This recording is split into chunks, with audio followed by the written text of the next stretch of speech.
THH Finance Secretary Joel Jack urges Tobago to revitalize development in light of its $2.58 billion allocation in the 2024 national budget. Jack highlighted concerns about Tobago's development compared to the national context and past governance. He urged a correction of course and emphasized the significance of assessing this year's allocation compared to previous PNM administrations in Tobago, highlighting governance and development. Jack emphasized the national budget's role in shaping the government's strategy, including Tobago's economic development, and advocates for a policy-driven approach to get Tobago's development back on track. And moving on, Progressive Democratic Patriots leader Watson Duke called for a minimum wage increase to ensure workers receive at least $5,000 per month. Speaking at a press conference at the party's headquarters in the Port Mall in Scarborough yesterday, Duke expressed disappointment in the recent budget announcement that raised minimum wage by only $3, from $17.50 to $20.50 per hour. Duke, a former president of the Public Services Association, expected stronger opposition from his trade union colleagues and criticized the minimal increase, stating that it would result in a monthly salary of approximately $3,600. He emphasized the need to raise workers' salaries to at least $5,000 to combat economic challenges. And finally, THA Minority Leader, Calvin Morris, expressed satisfaction with Tobago's $2.585 million allocation in 2024 budget. He praised the absence of no new significant taxes and the preservation of the fuel regime. Morris also appreciated the government's focus on the poor, vulnerable, education, and crime. However, he raised concerns about whether the average Tobago citizen would benefit despite the administration receiving a significant $64 million increase in its allocation. And that concludes your news in 90 seconds. And viewers, we're going to take a quick break and we'll be right back. Rotisserie, mouth-watering fries, salads, combos, and specials galore. Feeling for something to eat? Come and see. Our rotisserie is seasoned to the T. Kicking chicken, masala, and jerk roast. Crispy fries made from scratch. Who do you know can't beat that? Or salads freshly cut and packed. When you taste it, you'll be wanting to come back. So come check us out on number 2 Robinson Street, Uptown Scarborough, Tobago. We open on Saturday nights from 7:30 to 11:30 p.m. Monday to Thursday, we're open from 10 a.m. to 9:30 p.m. and on Friday, 10 a.m. to 4:30 p.m. Contact us at 772-7443 and all social media handles at the Rotisserie Factory.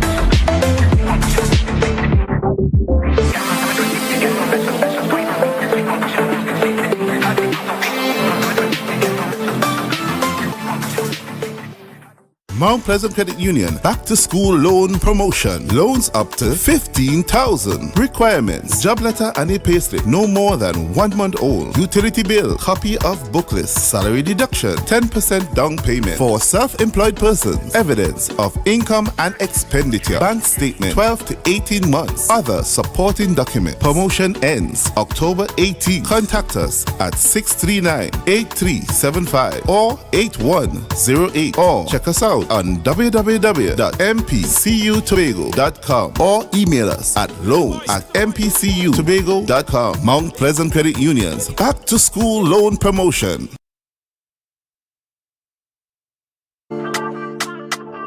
Hey. Tobago updates. Good morning, Tobago. Wake up with Candace and Denise.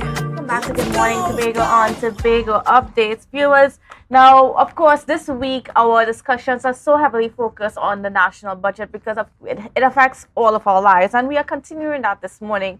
So, this morning we are being joined by Mr. Anson Richards, who is the technical advisor in the Office of the Chief Secretary of the Division of Finance, Trade, and the Economy, and of course, he is also an economist within our space. So, special good morning and welcome to you, Mr. Richards. How are you? Thank you. Welcome. Thanks for having me. Welcome to Tobago, wherever you are, wherever in the world you are. So we are here this morning. It's a rainy morning. It's a rainy morning, but it's all good. Yes, we need the rain. So. Plenty of that. All right. So now we had an allocation. I mean, the numbers of $2.585 billion. But when you look at the breakdown, there's quite a lot of concerns coming from the THE because we have, out of that figure, we have $260 million for developmental expenditure. So I just want to get your thoughts on just the overall allocation. Well, I think that the overall allocation is really a disservice to the people in Tobago. As a matter of fact, I classify it as a declaration of economic war on Tobago and Tobagonians. You cannot consciously and with any dignity and decency allocate $260 million to do all the development work in Tobago for entire fiscal year. And when you look at the budget, they are proposing to spend $6.2 billion for development work, capital development work throughout the country. And you only allocated $260 million for all of Tobago. There are some projects in Trinidad, 1 and 2 projects, surpass that $260 million. And the minister himself, in the budget presentation, alluded to the fact and the importance of capital development expenditure as a stimulant for the economy and the creation of employment.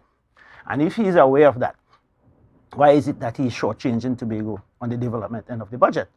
And that is where we need to have some capital investment in the island to really change the economic and demographics of the island. We need to diversify the island. We need to expand and create new sectors that will, bolster the tourism sector. We need to invest significantly in agriculture, education, and health. If you look at the reality of the situation on the ground, when you look at our health outcomes in Tobago because of the structure of the national economy and where the investments are going, Tobagonians have lower health outcomes than Trinidad. If we need certain healthcare opportunities, we have to travel to Trinidad to have access to those things. The same applies with education. If you look at education, when you finish A levels in Tobago, you have to leave Tobago to go to the tertiary level. So those things are reality. And if they are not affording us the opportunity to make the investment to change those reality, then we have to push the envelope when it comes to our autonomy. Now, what happens now that we asked for a lot larger figure, and I remember 1.151 right billion. For developmental funding, which of course these is very short change in what we want to do. How are we now going to take $260 million and make it do what one point something billion dollars was supposed to do? Well, we have to go back to the spreadsheet, the drawing board as it were, and we have to do some calibration. We have to do some prioritizing. We have to ensure that whatever we use the $260 million for creates a kind of spending efficiency and spend impact for the people of Tobago. So we may not be able to do the suite of projects that we are proposed to do, but out of that, we have to choose those that have the greatest impact on the lives and the transformative impact on the lives of Tobagonians. That's the reality. And the sad part about all of this, and Tobagonians need to understand that, is that the THA doesn't have the luxury of off-budget financing for these opportunities. The minister mentioned that he will be borrowing $700 million for the Housing Authority. And that was going to be one of my questions. That is off budget. Yes. So when you add that to the $6.2 billion that they have, so that takes you to $6.8 billion. So that is increasing. And if you go to the revenue numbers, the minister said the budget deficit is $5.1 billion. But when you go to the revenue number, he's proposing to borrow $13 billion. And these are the things the average public would not understand what they are doing. So he is setting up the game to borrow $13 billion plus, and the budget deficit is only 5 point something. So it means, therefore, he has access to $8 billion in addition, should he need it, through borrowing. which Was- the THA doesn't have. In the discussions that the THA would have had with the minister in leading up to the budget, was there any conversation about borrowing capabilities in this fiscal year? Well, the THA borrowing capability has been hamstringed by one, the debt liability that we have inherited, because we have to manage the debt profile. When you borrow, you have to pay back. So we have the $600 plus million owed to contractors, and we are not getting the kind of support from Port of Spain to pay that debt down. And as I said before, even if the PNM had returned to office, there's no way you can liquidate that debt on an allocation of $260 million. So what the central government have said to contractors in Tobago who are owed by the THA, that for fiscal 2024, you will not be paid. Because the THA, if you have $260 million to do all your new works and your ongoing works, would you take that to pay contractors that you inherited a liability for? That doesn't make any political strategic sense from where I sit. But that's another concern, and that's a decision for the Chief Secretary and the Executive Council. But what they are saying, because last year, if you recall, we have been having the conversation with them about assistance for the payment of the debt. And in the media review, they offered $100 million. And we have submitted the documentation to support the claims. So they offer $100 million in fiscal 2023. But in fiscal 2024, you cut the development program, when you compare to last year, by $140 million, 35%. So what you are saying to the people of Tobago, clear and simple, is that you cannot do 35% of the work you were able to do last year. But we have to understand how this thing is being programmed. This is not by accident, you know. You have to understand that fiscal 2024 is the year of political delivery, because we're going into a 2025 general election and then a 2026 THA election. So what they are doing, they are placing a knee in the financial throat of this administration. So you can't breathe, you can't do anything. Because whether we want to like it or not, the two Tobago seats are critical for the current administration to retain power in Port of Spain. So what they are doing, they are sucking out the economic energy out of this administration so that the population will get tired and weary. They can't get this done, they can't do that, and they can't do that. And hoping that that will turn out in a victory for them in 2025. But Tobagonian has to be made aware of what the plans of the central government is, because it is unfair and unreasonable for the central government to weaponize the budgetary process against the people of Tobago. And if you listen to the conduct of the minister and the delivery of the budget, you are the Minister of Finance for Trinidad and Tobago, regardless of the political climate or what is happening between the THA and the central government. You cannot stand up you should not stand up in the national parliament in the presentation of the country's work plan and say to the nation and the world that you wish them luck. What is that? You wish them luck. And you will advise. The document belongs to you, even if the THA submits its policy agenda for fiscal 2024. You don't have to come and separate yourself from it and say, you will advise. You are the Minister of Finance for Trinidad and Tobago. You determine what happens the Minister of Finance determine what's happening in Tobago economically, not even the Chief Secretary. Because he said take your $260 million and cool it. Now, I want to talk about that debt that we have a little bit more. How much is the actual debt owed to contractors at this point in time? Because I know that there were some payments made. Right. So the verification and recalibration process is ongoing. What we are able to do, we were able, based on the documentation we received from the contractors, we were able to verify claims of 398, just around $400 million. What has happened is that the forensic process and exercise coming out from that, a lot of contractors came forward and said that there are works that they were not, they were awarded and they were not paid, they were not done, that were on the books for payment. So that in itself wiped off a couple hundreds of millions of dollars from the debt profile. So that process is ongoing. So we have a liability spreadsheet that is showing at this particular point in time about $400 million. That is ongoing. That figure can change as we go along because it's a very fluid process. And in the public service, there's a requirement by law and regulation that every invoice is to be paid by public fund should be verified and certified that the work was done or the service was received. So that's the process that is ongoing. So we, at this point in time, we are owing on the books $400 million. Yeah, but that Right. is ongoing. So we're still verifying the process. Certainly.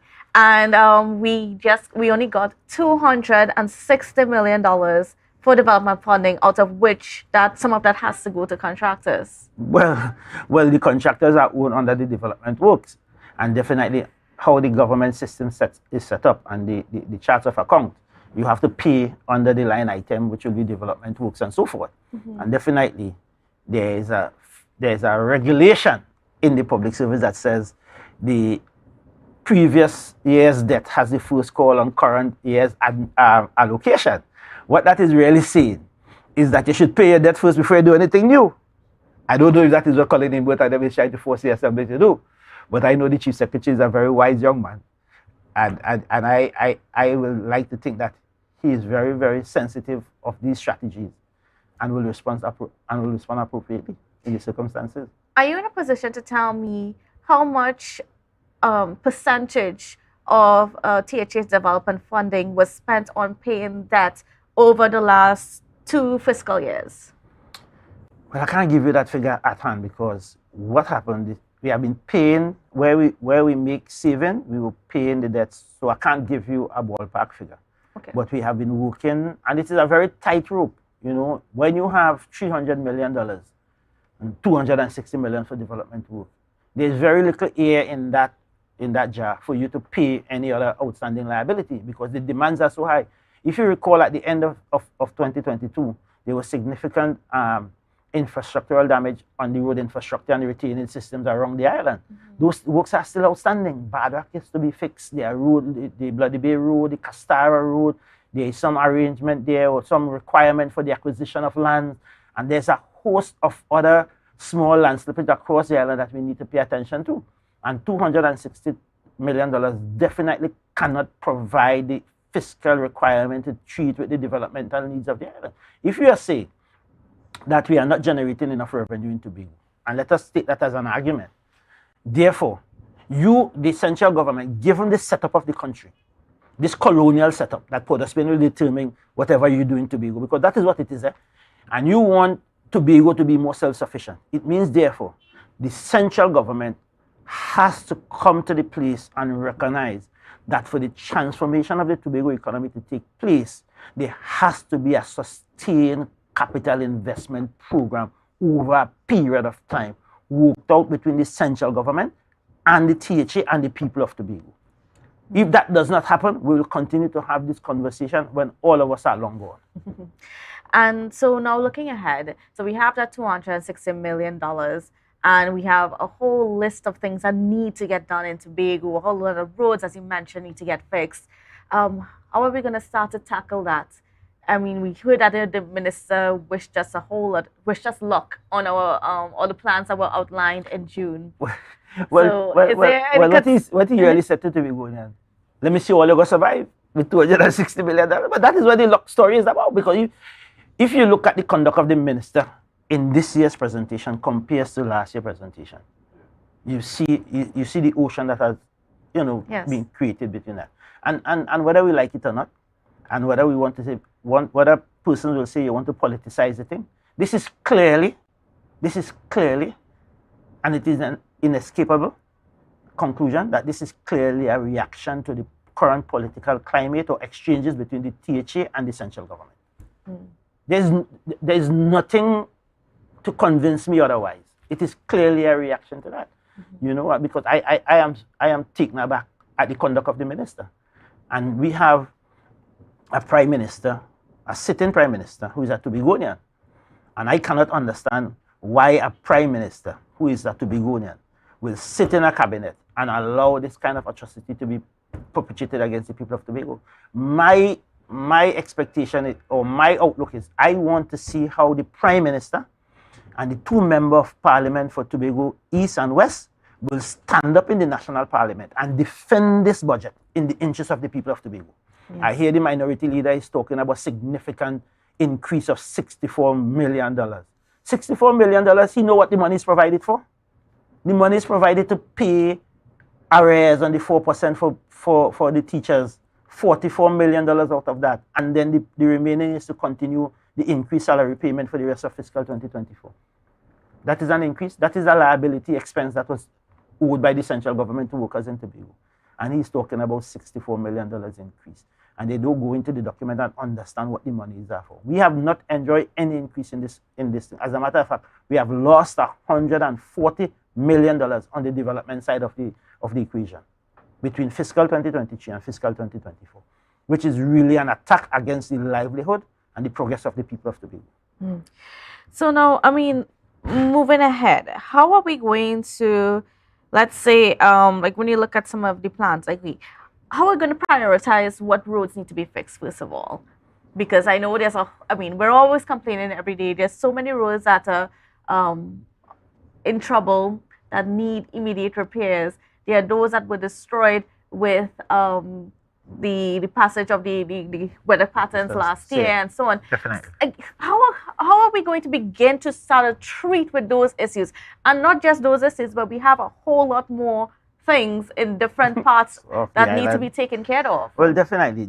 It will be a continuously balancing or a continuous dance, if you want to use that as a terminology. But what we need to do in exercises like these, what you do, you look at the frequency of the use of the roadway, where it is leading to the villages that are there, the economic installations that are there. So you look to maximize those kinds of investments so that if these roads that become more efficient, it impacts the economic activities there. It impacts the livelihood of the people. So that is the kind of things that are going to inform the equation as to how you select the roads and the infrastructure to be immediately. Also to the physical threat that it poses to commuters is a significant thing. Because you wouldn't want, for instance, Barrack is one of the main thoroughfares.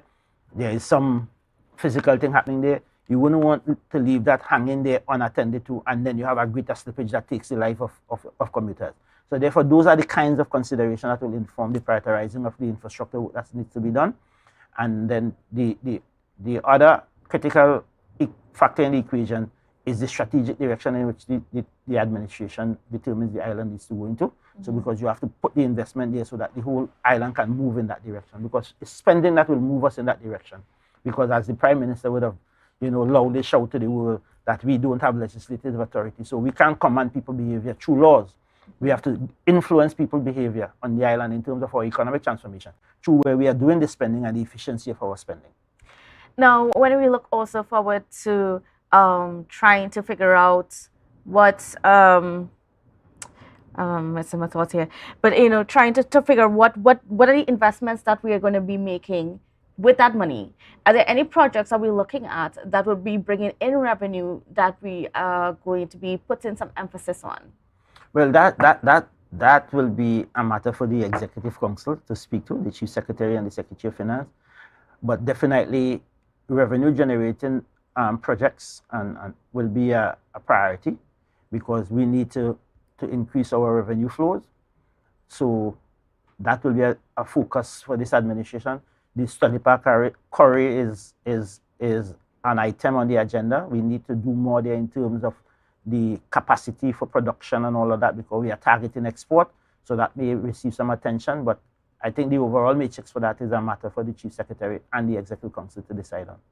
And what was the investment needed for the Study Park Quarry, the amount of investment to bring the equipment up to a certain standard for us to even at least start supplying the local markets on a greater way? From our budget this year, the numbers for the Study Park Quarry was, I think we had asked for, based on what was submitted by the company there, Spell, I think they were asking for $60 million, $60 million to do the upgrades, to the acquisition of a new crushing plant, and to do the physical upgrades and the acquisition of some other quarry equipment to support the operation of the quarry. So they were asking for an investment of $60 million in that regard. So if you carve that out of the 200, you just left with 200. You're left with nothing. As a matter of fact, $200 million to do development work throughout this island. And you see, we have to take it into context too, that historically, the island development has been significantly underfunded. So we are not at that place where you can now. So let us just look at it this way.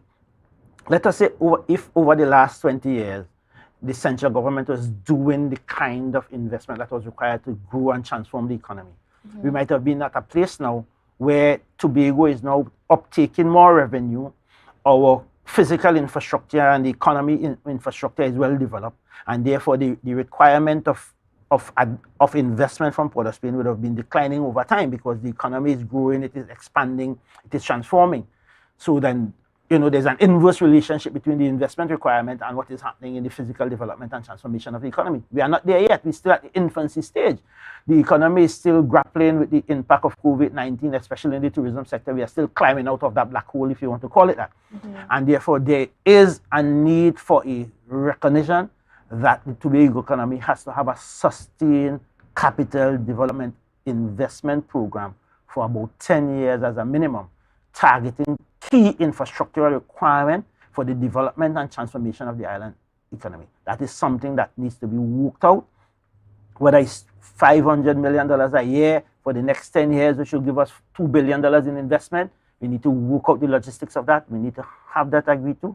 But more importantly, we can't sit in Tobago and allow Tobago's fate, economic and fiscal fate, to be determined by the milk of human kindness of whoever sits as the Minister of Finance. That is a no-no. We have to push this agenda for the completion of the autonomy project, where the law requires, whether it's 5.5%, which is the mean of the DRC at this particular point in time, 5.5% of the national budget comes to Tobago. No public servants in Trinidad should be walking between 4.03% and 6.9% and say give them 4.3, By law, I think we come to the place now, based on what has happened over the last 20 years, that the law must say 5.5% or 7% as a minimum. The minister has no choice because that is the law.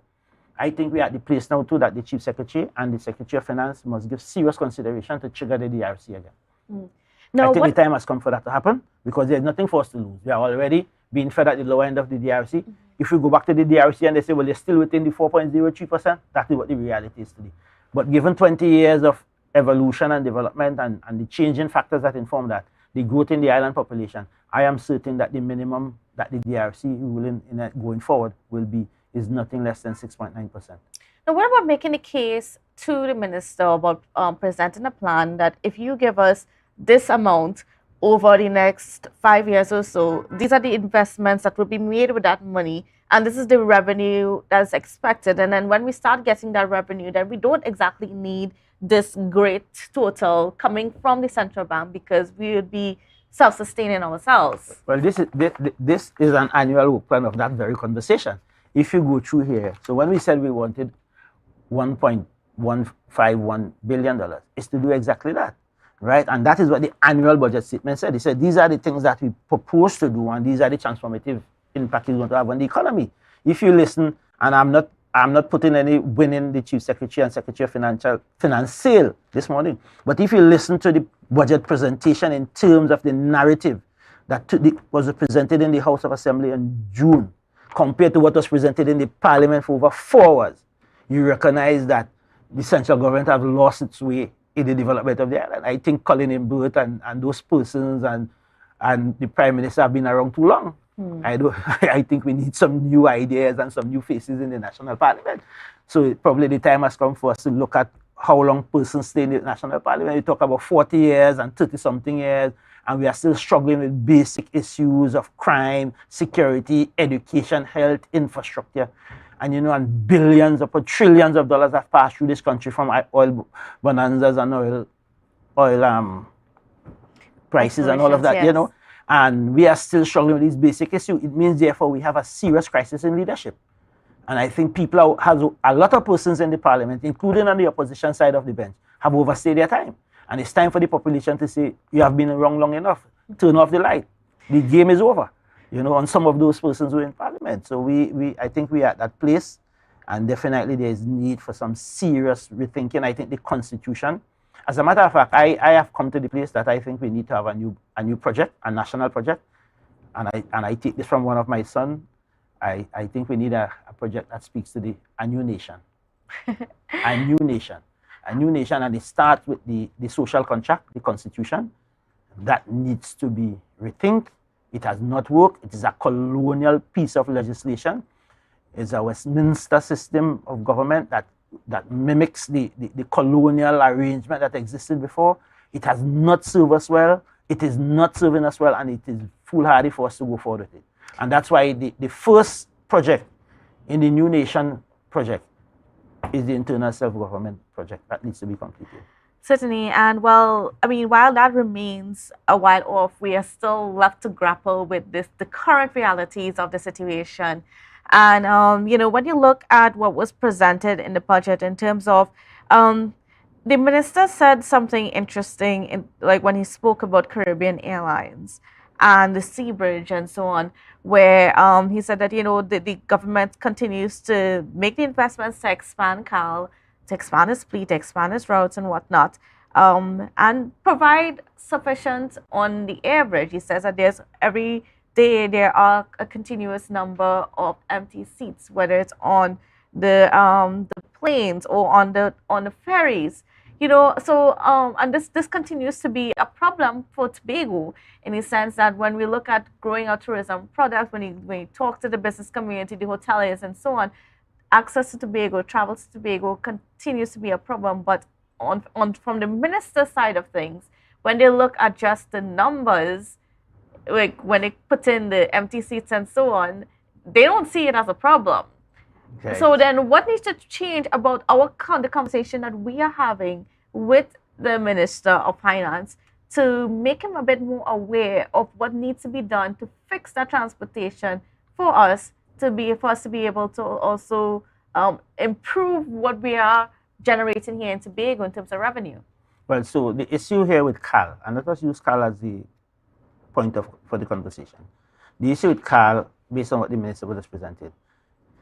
So you have CAL running, and the minister is saying there are how many hundred empty seats for the period under review and all of that. What that is saying is that there's an efficiency issue in CAL. And efficiency means that these seats are being made available when they are required.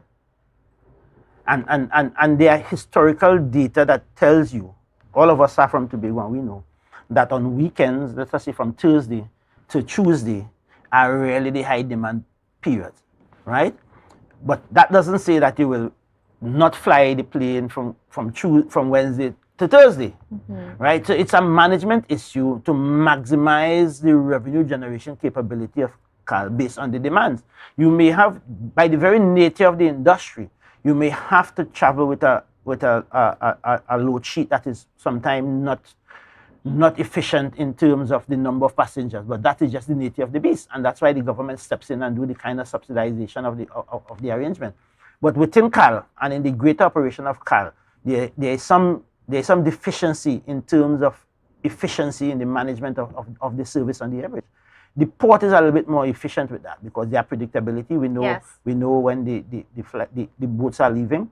6:30. We know the capacity, so there's a better efficiency model here.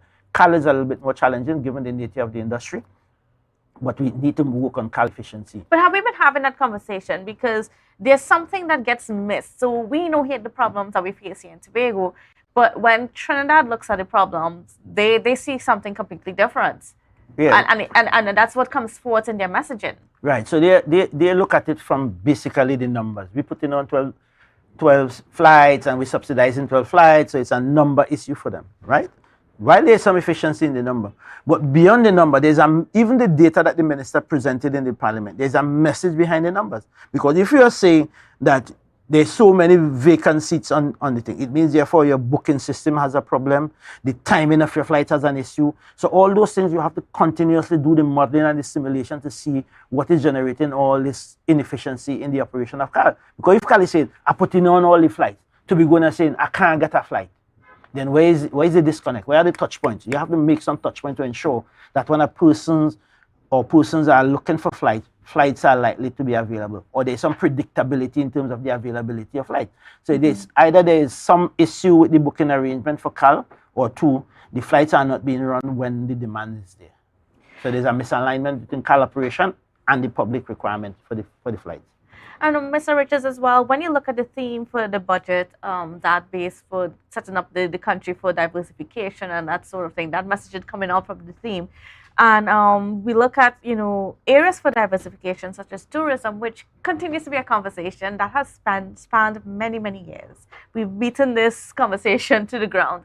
But have you seen any effort, like from your viewpoint, have you seen any effort from this budget that speaks to, let's consider tourism as that a diversification option?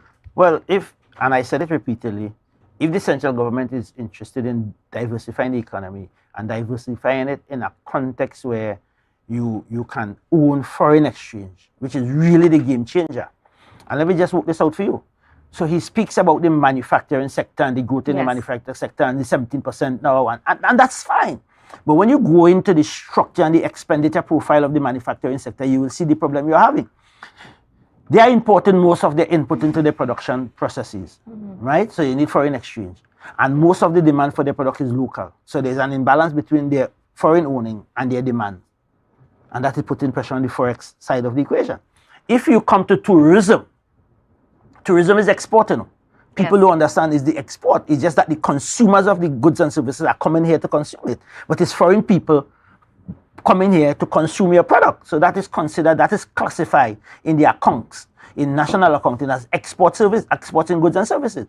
So if you have that and you understand what the diversification strategy is, really is to optimize your foreign exchange earning, then you will see tourism, as has happened across other Caribbean countries, as a ready and available option for the diversification. And Tobago is the prime location for that to happen. But it comes back to the point I was making before. It requires the central government to invest in Tobago, which they are not prepared to do. So they will talk about the diversification strategy. They will talk about tourism. But the prime destination for the transformation of tourism and to make tourism a viable sector earning sustainable foreign forex is Tobago. But their strategy in Port of Spain is not to invest in Tobago. So they will talk about tourism and they will talk around tourism, because if you're interested, well, the $260 million, the minister should send that alone for tourism. Say, well, let's take 260, we diversify it, fix up the tourism plan, create new opportunities and so forth. And then send another 500 million and say, well, do your work infrastructure, your schools. So that will give us $260 million. And I did that calculation just to show you what would have happened if they had given us 5.5% of the national budget. 5.5% of this $59.102 billion would have worked out to $3.2 billion. We now would have had $3.2 billion for Tobago. We could have decided, just as the minister is saying, 2.2 for, we could have decided we are going to restrict our recurrent expenditure to, let us say, a maximum of 2.5. Right? And that will treat with all the transformation within the public service and all of that. 2.5 and 700 is 32. 3.2 billion. Perfect, no argument. You say give us the mean, it means therefore we would have gotten a little about 50% of what we wanted for the development program. We have asked for 1.1, we'd have get 700, which is a little bit more than half. We'd have been in a very good place, a fair place, based on what exists now in terms of the arrangement and what the convention has been and what the ruling has been. 5.5% of the national budget would have placed Tobago in a much better place. It would have afforded us an extra $700 million to do the work in Tobago. My position on this is that what they have done, and I'm arguing from the position or I'm making my thesis argument from the position of 5.5% of the national budget is the fair option. The Tobago population is now around 5.5% of the national population. And I'm saying if we do it on a per capita basis, give us 5.5%. So my argument now, the $1 billion, Tobago is paying $700 million out of the $1 billion that the minister has put aside to pay back pay. $700 million of that belongs to Tobagonian. Is our money they're taking to pay the bill in Trinidad. That is my analysis. You don't have to agree with it.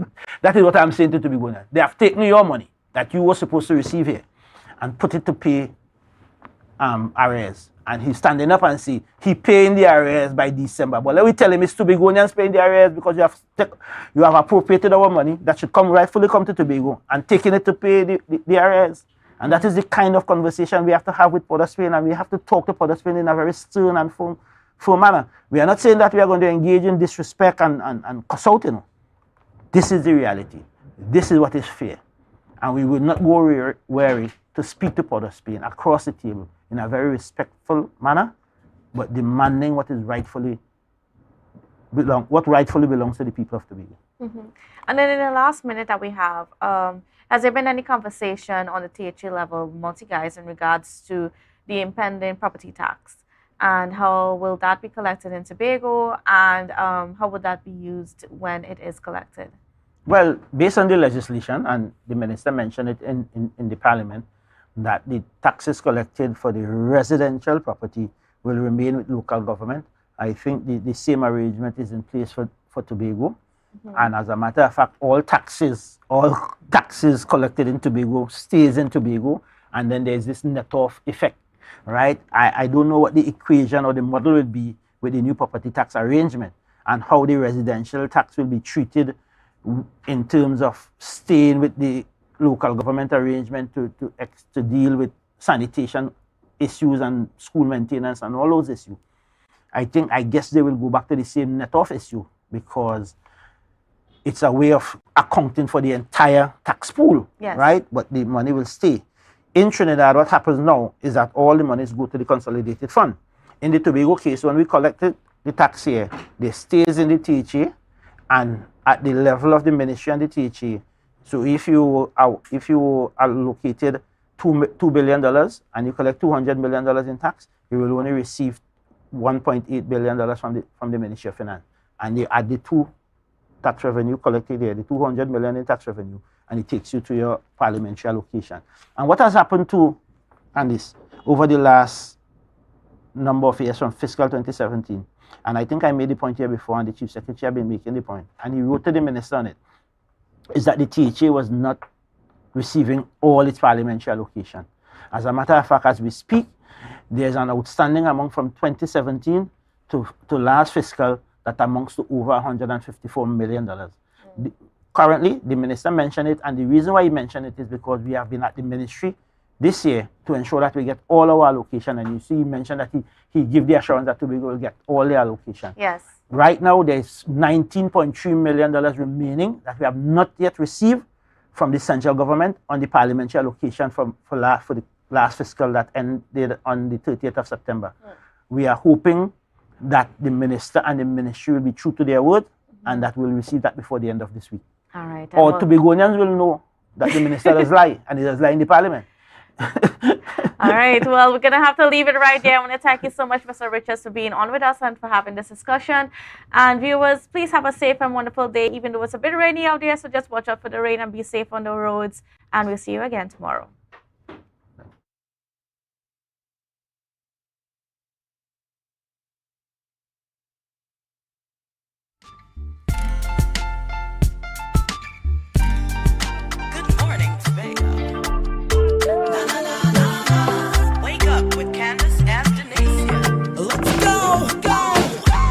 It's a brand new morning, rise up to a brand new dawning as the passion start to rise. The energy fill the sky.